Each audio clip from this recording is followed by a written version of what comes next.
തൊഴിൽ പ്രശ്നങ്ങളെപ്പറ്റി ഡൽഹി മുഖ്യമന്ത്രി അരവിന്ദ് കെജ്രിവാളിന് പരാതി നൽകിയ മലയാളി നഴ്സിന്റെ ജോലി നഷ്ടത്തിന്റെ വക്കിൽ. മാനസിക പ്രശ്നമുണ്ടെന്ന് വരുത്തി തീർത്ത് ജോലിയിൽ നിന്ന് പുറത്താക്കാൻ ഡൽഹി സർക്കാരിന് കീഴിലുള്ള ആശുപത്രി ശ്രമിക്കുന്നതായി യുവതി ആരോപിച്ചു. ഇതേ ആശുപത്രിയിലെ 500ഓളം മലയാളി നഴ്സുമാരും സമാനമായ ഭീഷണികളിലൂടെയാണ് കടന്നുപോകുന്നത്.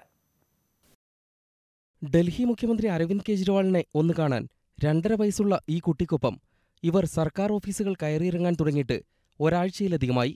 മുഖ്യമന്ത്രിയുടെ വീട്ടിൽ പോയാൽ സെക്രട്ടേറിയറ്റിൽ വരാൻ പറഞ്ഞ് ഉദ്യോഗസ്ഥർ ഒഴിയും. എല്ലാ ശ്രമങ്ങളും പരാജയപ്പെട്ടതോടെയാണ് മുൻ മുഖ്യമന്ത്രി ഉമ്മൻചാണ്ടിയെ കണ്ട് സഹായം അഭ്യർത്ഥിക്കാൻ സഹപ്രവർത്തകർക്കൊപ്പം കേരള ഹൗസിലെത്തിയത്. 5 വർഷമായി ജോലി ചെയ്യുന്ന institute of liver and biliary സയൻസസിലെ ഉന്നതോദ്യോഗസ്ഥരാണ് ആലപ്പുഴ സ്വദേശിനിയായ ജീന ജോസഫ് എന്ന നഴ്സിന്റെ തൊഴിലും ജീവിതവും പ്രതിസന്ധിയിലാകാൻ കാരണം. ആശുപത്രിയിലെ കരാർ തൊഴിലാളികൾ അനുഭവിക്കുന്ന പ്രശ്നങ്ങൾ കഴിഞ്ഞ വർഷം അരവിന്ദ് കെജ്രിവാളിന്റെ ശ്രദ്ധയിൽപ്പെടുത്തിയതിന്റെ പേരിലാണ് പ്രതികാര നടപടികളെന്ന് ജീന പറയുന്നു.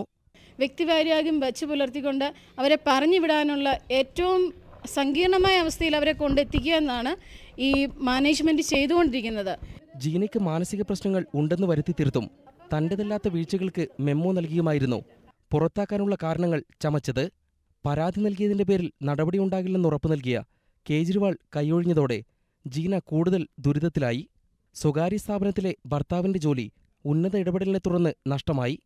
മുൻ രാഷ്ട്രപതി പ്രതിഭാ പാട്ടീലടക്കമുള്ള VVIPകളെ പരിചരിച്ചതിന് പ്രശംസയേറ്റുവാങ്ങിയ നഴ്സിനാണ് ഈ ദുർഗതി. ജീനയ്ക്ക് ജോലി നഷ്ടമായാൽ പണിമുടക്കി പ്രതിഷേധിക്കാനാണ് സഹപ്രവർത്തകരുടെ തീരുമാനം.